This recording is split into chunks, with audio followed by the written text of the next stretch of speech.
Vannamei రైతులకు ముందుగా నా నమస్కారాలండి. మాది ముందు నన్ను నేను పరిచయం చేసుకుంటాను. నా పేరు అల్లు వెంకటేశ్వరరావు. నేను ఆర్ఆర్కే ఫార్ములేషన్స్ కంపెనీలో సిఇఓగా ఉంటున్నాను. ముఖ్యంగా ఈ వీడియో చేయడానికి ప్రధానమైన కారణం ఏమిటి? ప్రస్తుతం వనామి రైతులు ఎదుర్కొంటున్నటువంటి ప్రధానమైన సమస్యలు, ఆ సమస్యలకి పరిష్కార మార్గాలు. చాలా మంది చెప్తూ ఉంటారు, కొంతమంది డిసీజుల వల్లని లేకపోతే వైరస్ల వల్లని ఇవి అవి రకరకాలుగా ఉంటాయి. అవన్నీ కరెక్టే, కాదని అనడానికి తప్పు పట్టడానికి వీలు లేదు. కానీ ముఖ్యంగా కరోనా తదనంతరము మన రైతు సోదరులు, ముఖ్యంగా వనామి రైతు సోదరులు ఎంతో ఆశతోటి ఉత్పత్తిని సీడ్ వేసిన తర్వాత ఉత్పత్తి పూర్తయిన తర్వాత మార్కెట్ రేటు లేకపోవటం, ఆ రేటు అనేటువంటి దాని దగ్గరే ప్రధానంగా ఆధారపడి ఉంటుంది. నేను చెప్పే మాట ఏంటి, నాకున్న అనుభవాన్ని బట్టి, మా కంపెనీని బట్టి, మేము చాలా కల్చర్ చేస్తాము, మాకున్న అనుభవాన్ని బట్టి మేము చెప్పబోయే మాట ఏంటంటే, ఇవన్నీ సీడు, ఫీడు, మెడిసిన్, మేనేజ్మెంటు ఇవన్నీ ఒక ఎత్తు అయితే, ముఖ్యంగా మనం ఫస్ట్ ఎప్పుడైతే మనం వనామి కల్చర్ చేయాలని నిర్ణయించుకున్నామో, మనం ఎన్ని ఎకరాలు చేయాలి, మనం ఎకరానికి మనం ఎంత పెట్టుబడి పెట్టాలి, మనకి ప్రొడక్షన్ ఎంత రావాలి, ఇది అందరూ ప్రతి ఒక్కరు సహజంగా చేసి పని ఆలోచించే దిగుతారు.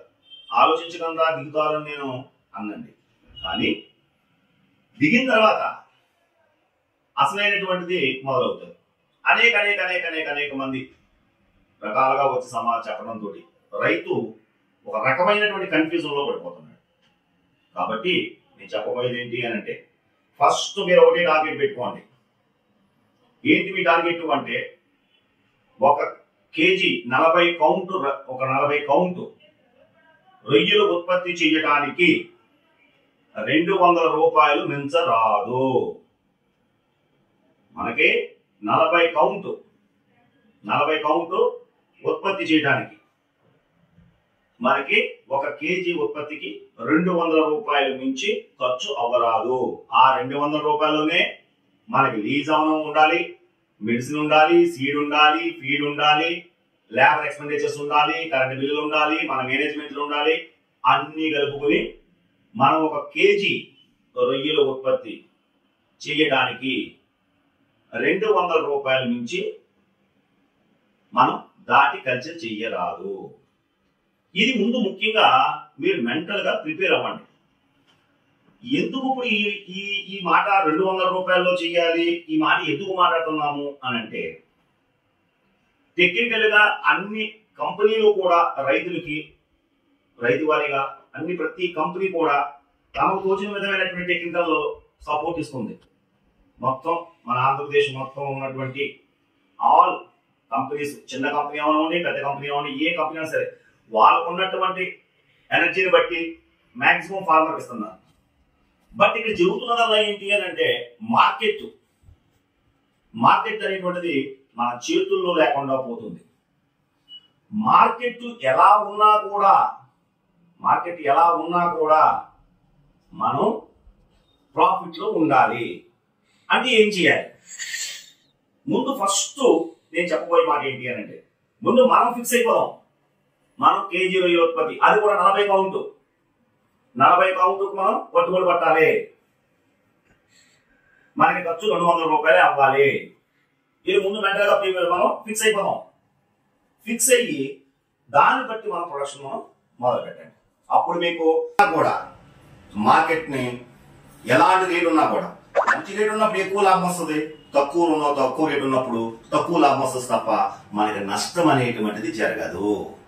ఇది నా అనుభవంతో చెప్తున్న మాట. ఇది నేను ప్రాక్టికల్ గా చేసి నా అనుభవంతో చెప్తున్న మాటలు, అంతే తప్ప ఏవో చెప్పేయడం కాదు. ఈరోజు రైతు బాగోకపోతే ఇండస్ట్రీ అనేది లేదు. ఇంకా మరి మన దేశానికి మన యొక్క ఆక్వాకల్చర్ అనేటువంటిది చాలా ఇంపార్టెంట్. మన దేశంలో ఒక భాగం, మన దేశం యొక్క పెర్ క్యాపిటాలో వన్ ఆఫ్ ది పార్ట్ మనది. సో అట్లాంటి కల్చర్ ఇప్పుడు ఒక రొయ్యల ఉత్పత్తి చేసే రైతులైనా చేపల ఉత్పత్తిదారులైనా దీని మీదే ఆధారపడి ఉంది మనకి. కాబట్టి దీనికి ముందు మనం మెంటల్గా ప్రిపేర్ అవ్వాలి అని చెప్పడం గురించే ఈ వీడియో చేయడం జరిగింది.